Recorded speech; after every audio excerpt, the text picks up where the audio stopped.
Hello everyone, here we've got HUAWEI Nova 10 Pro, and let me show you how to reset all the settings on this device. So firstly, open the settings, then find and select System and Updates, and now click on Reset. Here just select Reset All Settings and confirm your decision by tapping on Reset All Settings. Then provide your screen lock password, and you have to tap on Reset All Settings to confirm. Just remember that this operation cannot be undone, so you need to be 100% sure that you want to perform it.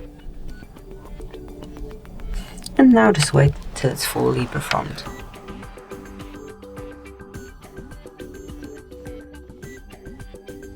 And that's it, that will be all. Thank you for watching.